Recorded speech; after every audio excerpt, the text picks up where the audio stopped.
Good afternoon and welcome to another Avolites online session. It's a very sunny Wednesday the 6th of May. Thank you very much to Gordon for the previous session. That's the start of a series of sessions from him on building up a Titan project. I'm going to look at system optimization today and all things related to it. So just to give you a sort of an idea, we're going to be looking at ways that we can sort of optimize your show directly in AI, ways to sort of make your hardware work a little bit nicer, and then I'm going to add up some tips at the end for self-builders out there. So anyone who's building their own system, I'll give a few sort of tips on things that we do, things that we don't do, all that kind of stuff. And we'll go from there. Okay, so first of all, let's think. I've got myself a big list of notes here. Let me just get that up on the screen. Okay, so let's start with the obvious one. Always use the AIM codec. You hear us banging on a lot about the AIM codec. It is, as many of you know, it's a codec we've written ourselves, and the AI system is designed to work at its best with the AIM codec. So the way that the codec works and the way that AI works are really sort of integrated tightly. So that's going to be my first optimization tip of the day. Always use the AIM codec. Obviously, if you're using version 11 onwards, it's not going to cause you a problem because there is a transcoder which will automatically convert for you. But if you're using an older version, make sure that they are all in AIM. Again, if you're using an older version, I think this is previous to version 10, you also need to make sure that your audio is 44.1 kilohertz. That is not relevant to modern releases of AI though. Okay, so got the obvious thing about the codec out of the way. Let's just think about sort of things we do with the system and how we use it and sort of what's wise. So AI itself is built on a bed of OpenGL. Now OpenGL can sometimes get a little bit funny if you do lots and lots of things. So what we tend to suggest when you're starting a new project, a couple of restarts, a couple of new projects is okay, but we really would start to suggest that once you get beyond about sort of maybe 2 or 3 new projects, it's always worth exiting the software and then starting it again, just so that you can make sure that all the memory is clear, there's nothing weird sitting in any buffers or anything like that. Further to that, what I tend to do, that same thought applies when you're doing an intense programming or building of a show. If you've been doing a lot of changes, so maybe you've added fixtures, taken them away, added them again, taken them away again, played around, played with your outputs. Again, it can be, even if you've got to a point where you're happy with everything, it can be worth saving the system and just giving your whole system a reboot. That can especially, we've seen some things with USB devices sometimes causing memory issues. So again, that can be a good cure. Once you're in a good place, give it a good reboot. Further to that, a fresh installation of AI is always a good thing. Now I'm just going to open up my installation folder. Let's just go up one level here. So the first thing that we notice is when we install AI, it will install to a folder called distrib, which is going to be C Avolites AI, unless you've told it otherwise. Now you can also see here that you can actually rename this distrib folder and have multiple distribs loaded onto the system and installed at the same time.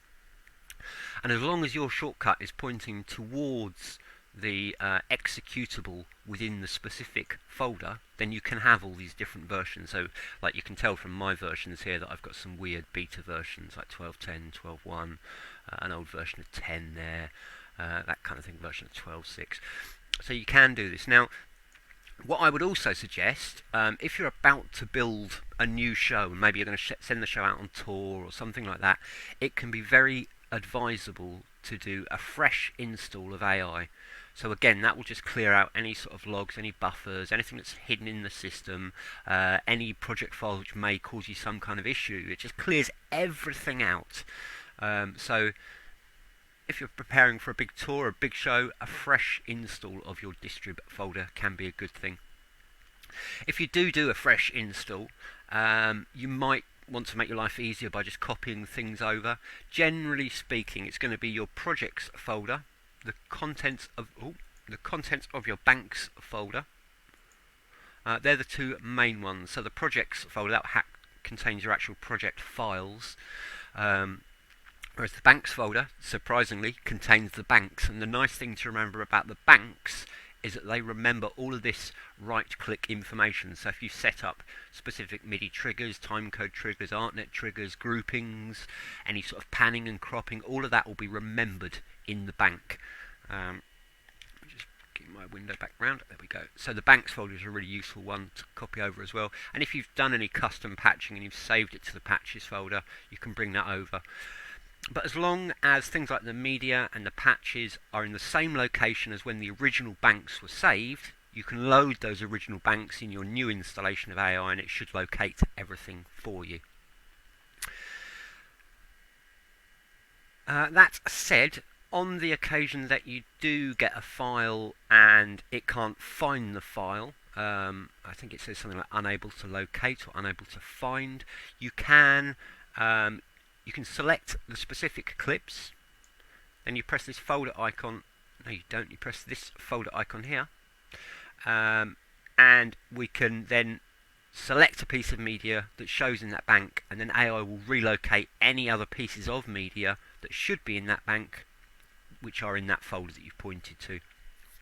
So that's quite a useful one as well. Shooting on from that, we should think about system content drives and your media drive. Now, what do I mean by the media drive? So, there are a few things in AI which are looking for a specific location for your media clips. You can actually play clips from anywhere, but there's going to be an optimum place to play them back from.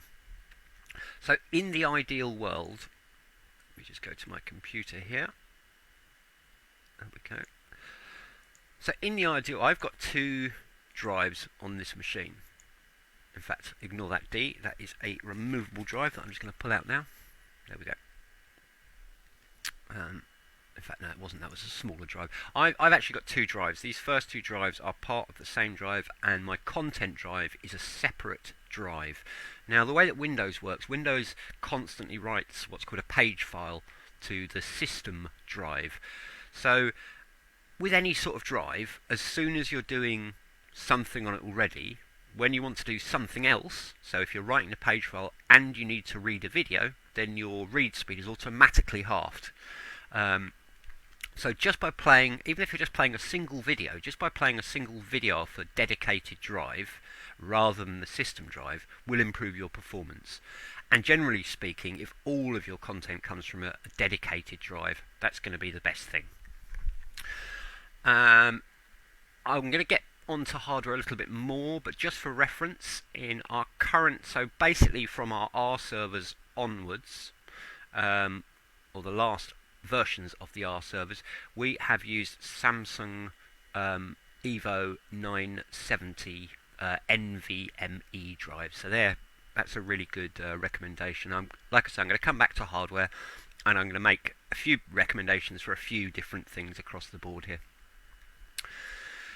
Okay, let's have a quick look. Okay, yeah, that's what I was talking about, media drive. So, by default, the media drive location, and this is the same location that you see when you go into the transcode tab here as well, so you could change it through here or through the system settings. So by default, the installation location is actually on the C drive, and we just do this because not everyone has their computer set up the same, and if we're referencing a drive that doesn't exist, it can cause problems for the computer or for the user. So let's make this into a more useful media path first of all. So I'm going to click on the Set button, we're going to head to my dedicated media drive. Now I've renamed my media drive M as well. We do that on quite a lot of our media servers. And then I can just select my media content library, and I can see all the stock content folders in there as well. And then we can just OK that, and so I've just set that to that location. Now one of the reasons that you might want to change your default location is that any time we bring in content and we convert it from the media path, unless we specify otherwise on the clip, it's going to create a folder with the same name as the bank that should contain the media inside of this location. So obviously if all your transcodes are going to your C drive, you're going to use up a lot of your space quite quickly, and you are going to have performance issues when you're playing back because it's coming off of your C drive. Okay, let's go back to there. What have we got on the list? Okay.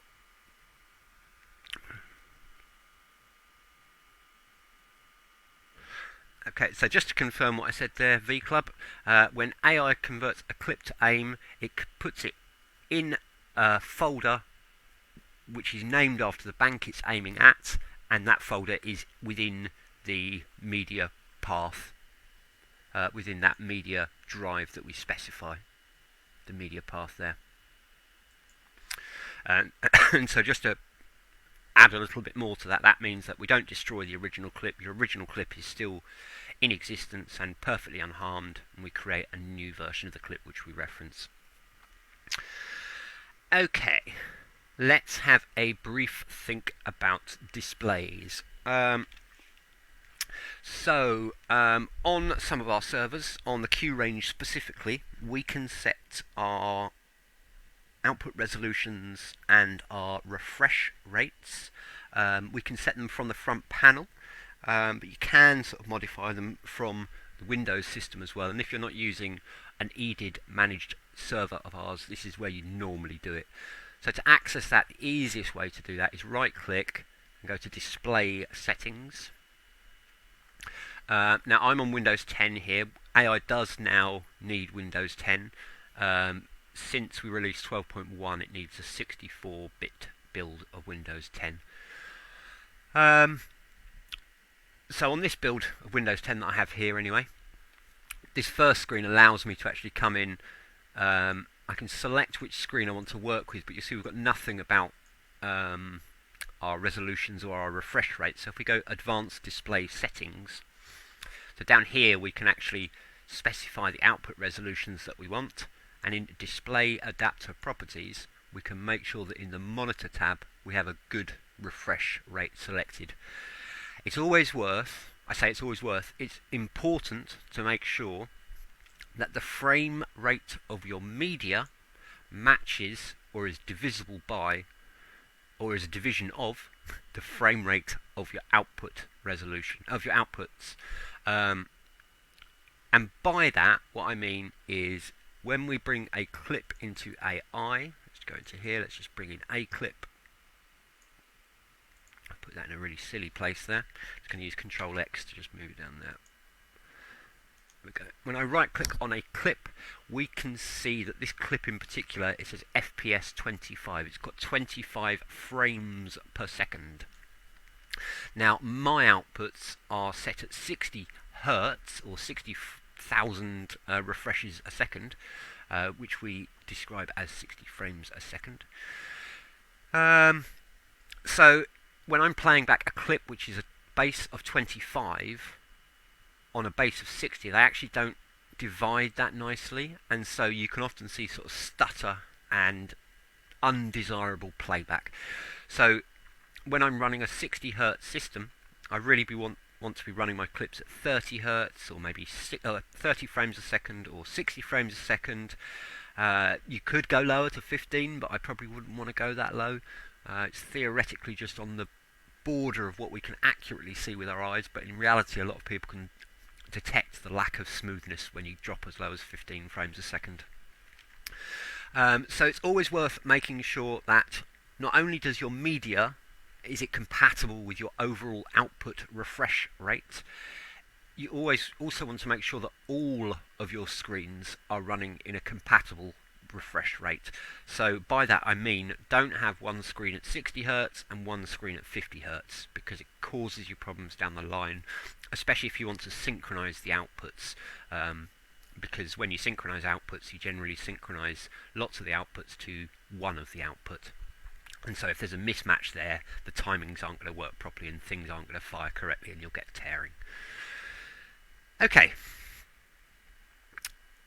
So, what have we got on the list? It's a big list, and I keep consulting the list because there's quite a lot of technical stuff on there that I wanted to go through with. Let's have a quick check there. Okay, let's cover a couple of things just general, and then I'm going to look a little bit more.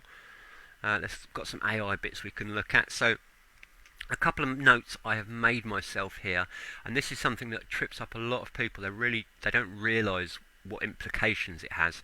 Whenever you start up your computer, certainly on Windows, it will scan everything that needs to show on the desktop. So if you've got a big pile of clips saved onto your desktop, the system is going to have to scan all of that before it starts up. So it can increase the time it takes for your machine to start up, which in a show critical situation is not ideal. So what I have a tendency to do, I still have lots of shortcuts on my desktop, but in terms of scanning there's much less for the system to look at. It's just looking at a shortcut file rather than having to analyse video files or anything like that. So the moral of that one is shortcuts on your desktop are great, but if you store stuff on your desktop, you are potentially going to cause slowdown to your machine and make it harder to recover if you have a big issue.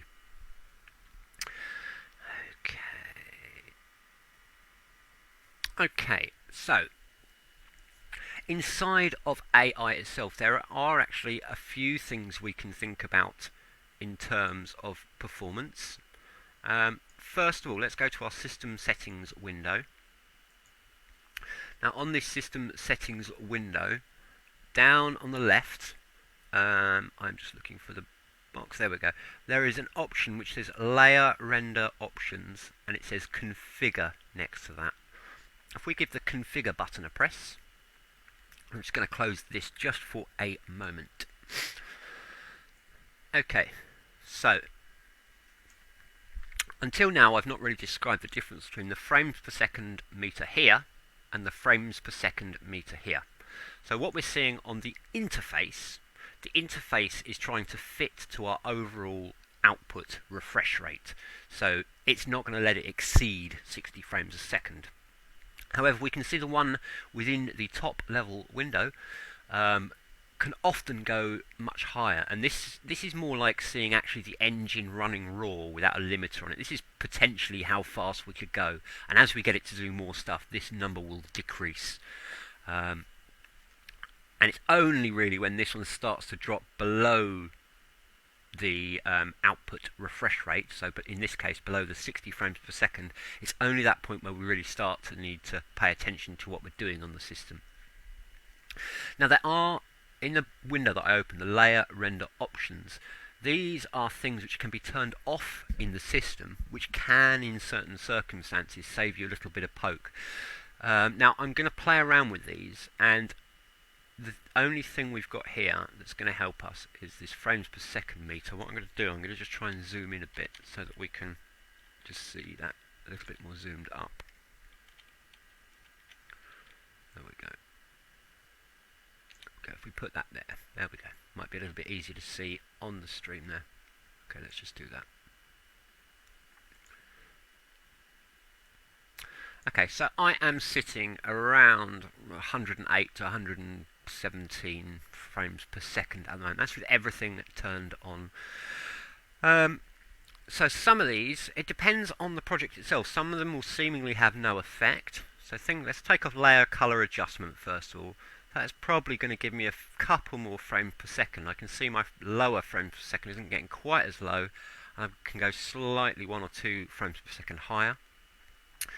What have we got? Infinite black border. So that one is only really useful if you are shrinking clips down, and what it means is when you shrink a clip down to less than 100% size, rather than just leaving a transparent opaque area around the media, it turns it into a black area.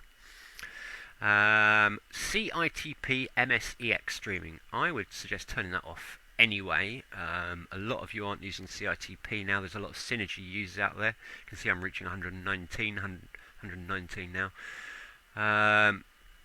Layer effects, let's take that one off. So a lot of people, so I'm choosing ones, this isn't particularly affecting me here. A lot of people will pre-render their layer effects, so you don't need those.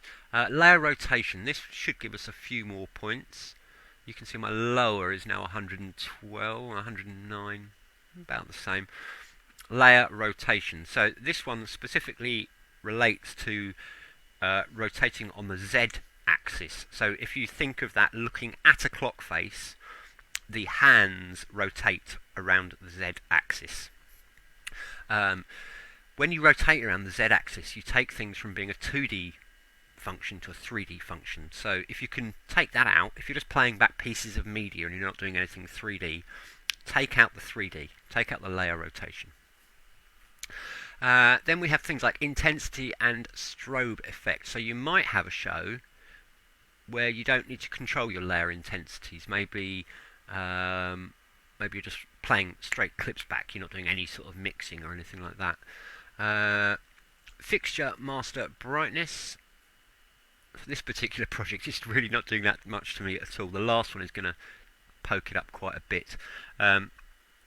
Fixture master brightness. This relates directly to the fixture control that you see on the fixture in the stage patch. And last of all, we have the layer blend modes one. You can see that's poked up a few frames per second there. So overall, on this specific project, I've not actually saved that much. But like I say, if you've got a busy project, it's worth running through some of those things, and you might find that some of them are helpful to you. Let me just take myself back down a little bit there. Okay, cool. Okay, so some other things to consider are how your project is laid out. Now, any layer that's in a project will have a certain amount of resources assigned to it anyway. So hopefully if I add a few more layers, we should be able to get ourselves to a slightly lower frames per second. Yeah, I can see it's poking into 104, just getting the sub 90, sub 100, a few more. Yeah, so you can see that adding more layers, even though they've got nothing on them, adding layers can reduce our frames per second. So a lot of people's tendency is just to add loads of layers, so they've got loads of layers to work with. But if you do need to bring in a few more frames per second, it can be worth actually looking at how you're using those layers and considering, like in the case here, I've got 10 layers. You need to consider, well, do I actually need 10 layers at one time? Am I playing 10 layers of video? Would I be better served replacing a piece of video that's on another layer with the piece of media that I want to play back? Now, another thing that we can see here, when I have my layers maximized, when they're all maximized like this, so that's right clicking on them just to increase the size, you can see that again I'm dropping some frames per second here, and the reason is each of these are treated as an output by the system. So the bigger the output, the more pixels it has to draw and the more power it has to dedicate to that process. So quite often I will run my own shows with minimized layers like that. So you can see now I was just in the 70s just now, and now I'm sort of lower to mid 90s now, which is a lot better. Further to that thought, a fixture itself adds a little bit of overhead to the system. So one fixture which has 10 layers will probably use a little less system power than two fixtures which have 5 layers each. And that's because of the overheads of the processing of the fixture type. Now, as a further little suggestion, let me just add in another fixture there just to show you completely what I'm talking about. So sometimes, in fact we can see it here, so I've got this fixture which has got loads and loads of layers here, and because we've got the fixture selected, the system is drawing the previews for all those layers. So often what I will do, I'll put in an empty fixture at the end. Oh, and I can even go as far as taking off all the layers, pressing it. There we go. And you'll see that because it's not processing the preview, I'm gaining, so we're about 85, 83, 63 we dip down to there, and we're clipping over 100 there. So just not showing those little previews can be a really good thing sometimes. Now sometimes you might have multiple fixtures and you want to play the same content on all of those fixtures at the same time. Now you can do what we call a fixture texture reference or a layer texture reference. There's a couple of ways of doing this. In the patches section, so it's view browser. I'm very sorry, I cannot make the text on here any bigger. In the patches section, there is down the bottom, we have a texture reference folder. I cannot see them at all. We're just going to accept that there is a texture reference folder and a fixture reference folder. So fixture reference will look at a particular fixture, take its output and place it on the fixture of choice. Layer reference will allow you to look at a specific layer in that media stack and then take that and put it on another layer. And it has less overheads than playing two copies of the same file, basically, because it's already been drawn by the system. Okay. So, time is flying by. Let us think a little bit more about hardware, not specifically on AI servers. But before I do that, I am going to give you an idea of the expectation of an AI server in terms of performance. So the sheet I'm going to show you, this relates specifically to a Q3. We're working on these for new models. Let me just bring this one up here. Okay, cool. So this is the performance that we expect from a Q3 media server.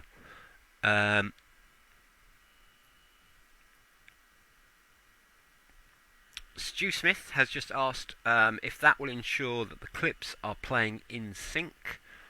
I'm sorry, Stu, I'm not sure entirely what you're talking about here. Probably the answer is no, because I don't think I've mentioned any synchronization stuff. But if you do want to go further into that in the chat, Stu, I'm quite happy to go over. It might be that I've misunderstood something. Okay, so this is what we expect from one of our Q3 media servers, which we've built ourselves. And this gives you a sort of a general idea of what you can expect from an AI server. And in turn, you can sort of extrapolate that a little bit for making your own home server. So to explain what we do here, all of these are measured at 30 frames a second. All of the video that was tested was made at 30 frames a second.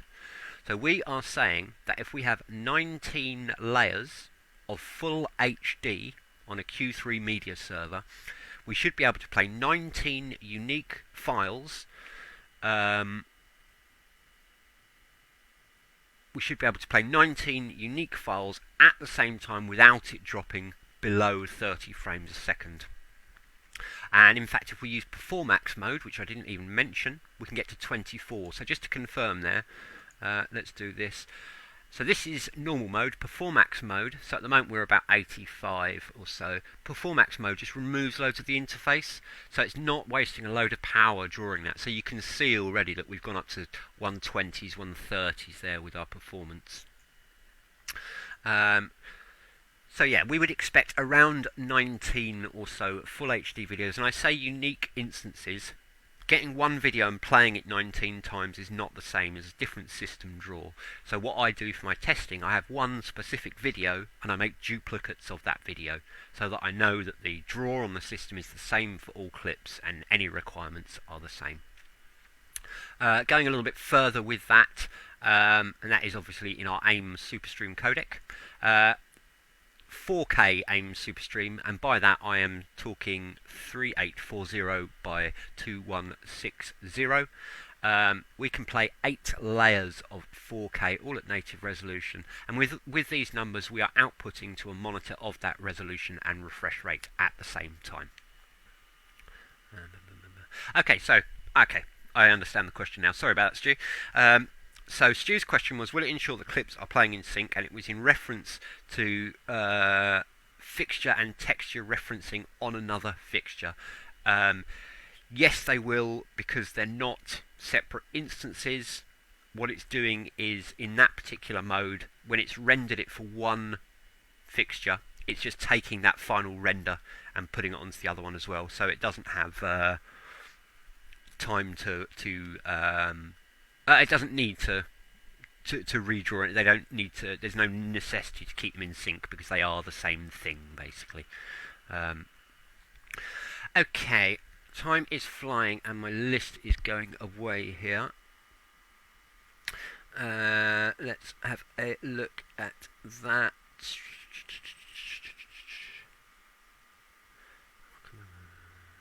Where's some media managers? Okay.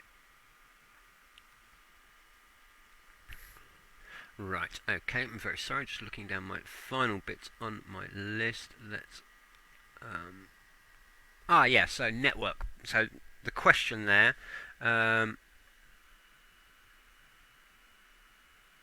sorry, I'm being asked a question and I cannot type in the text box at the moment. There we go. Okay.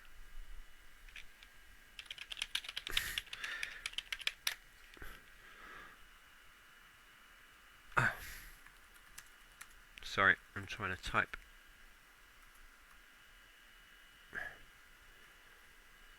As a general reference, people who are watching or listening to the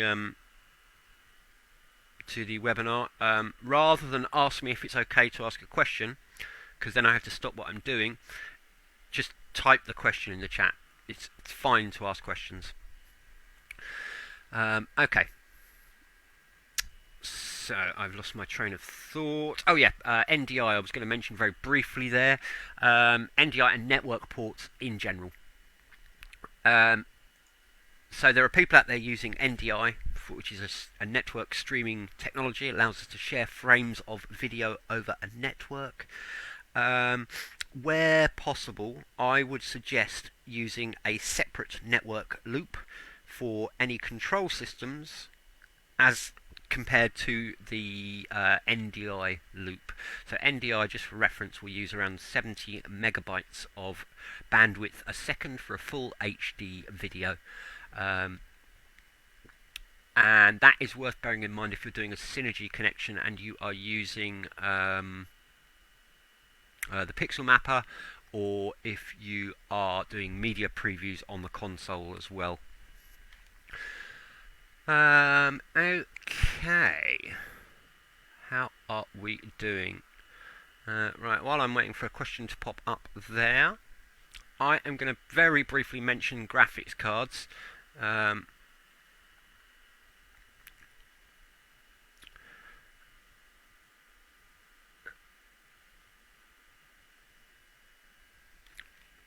Okay, I'm going to give a very quick answer to that one. The question is about having more than 8 NDI inputs.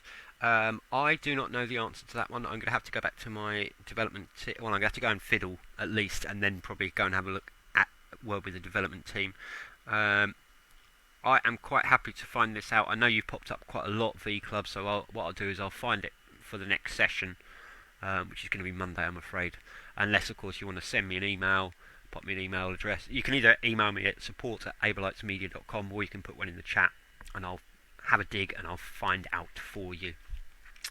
Let's very quickly talk graphics cards, because this one can trip people up. So when we build our media servers, we use Radeon Pro graphics cards. Now, they're termed as a professional graphics card, so sometimes the functionality can can seem a little bit less than something like a gamer card, but the reason we use these cards, excuse me, is that they are more reliable on frame synchronization and delivery of frames and color reproduction. And in our world, delivery of frames and color reproduction is very important. You want to know what you put in is what comes out. So, we use the Radeon Pros. However, we do not stop you from using any compatible graphics card. So that could be NVIDIA cards as well as Radeon cards. There are a couple of Intel on board which will work a bit with AI, but I wouldn't recommend it as your primary choice of GPU. Traditionally, we've made machines with more than one Radeon card in, and if you do that, you have to use the S400 sync card to make sure they work together nicely. However, we are moving away from that model now. We have a preference now for using a single card, and if necessary, driving multiple outputs from multiple displays from a single output. So generally speaking, you don't really get that much more oomph in terms of playback if you're using multiple cards, and actually there's a little bit of extra overhead on the system where data has to be shared between the graphics cards and stuff. So, where possible, stick to a single graphics card. Certainly with Radeon. With NVIDIA, it's essential to stick to a single graphics card. Now, the way that SLI works, which is the NVIDIA system for making multiple graphics cards work as a single card, it basically will ignore the outputs on the second card. So, for our purposes, SLI is no good, and I've seen it really reduce the system performance on an otherwise powerful system. So, one card at a time. As an extra reason why you should use the Radeon cards, if you use the latest Radeon Pro drivers, so that, I've got a note here, that is the ones from this year. So that is the driver 20.q1.2. If you use that driver onwards, there is an optimization that we've coded for in AI. The optimization is kind of hidden. So if you go into the system settings and you go down to this button here, which says TGA sequence memory path, it's a button that no one ever used, and actually it says non-pinned. If you press it so that it says pinned, it basically increases the potential bandwidth on applicable Radeon Pro cards. So that's basically WX7100s at the moment, which covers all of our Q3 range. It covers a lot of our R and RX servers. The WX9100, which is found in the R6 and the forthcoming Q series servers, do need a firmware upgrade to use it. But you're looking at probably something like a 40% extra throughput bandwidth. So because we're using the GPU to play back media, when we play back media, the media is loaded onto the GPU, and the bandwidth determines how much information we can push through that GPU at a time. And so, like I say, you probably get about a 40% or so increase if you are using a Radeon Pro card and you enable that optimization that's hidden in the system settings. Okay,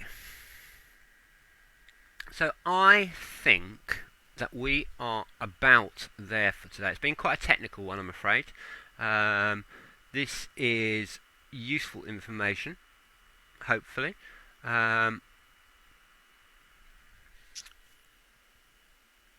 I hope I haven't scared off too many people. It's one of these things. Media servers are quite technical things.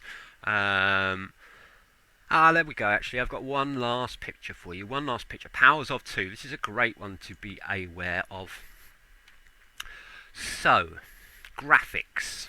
Graphics work in powers of 2. So what do I mean by this? So let's start low. 2, 4, 8, 16, 32, 64, 128, 256, 512, 1024, 2048, 4096, 8192, 61384, I think. Anyway, if I play a video and my video is 500 pixels by 500, no, let's say 1000 pixels by 1000 pixels, it's going to fall within this barrier, within this border. Now what happens if I go over this border, so this border's at 1024. If I go over this border, this is the amount of memory that is reserved on the graphics card. If I go over the border, it's going to reserve the next section up. So if I have, this is a 1024, 1024 border. If I have a clip which is 1025 by 1025, it's actually going to be calculated as 2048 by 2048, which is nearly 4 times as much system resources it's going to use in terms of throughput and GPU amount. So it's always worth thinking about the amount of pixels. If someone's given you a clip which is 1025 by 1025, just take a couple of pixels off and you'll find your system will play back at 4 times more optimal when playing it.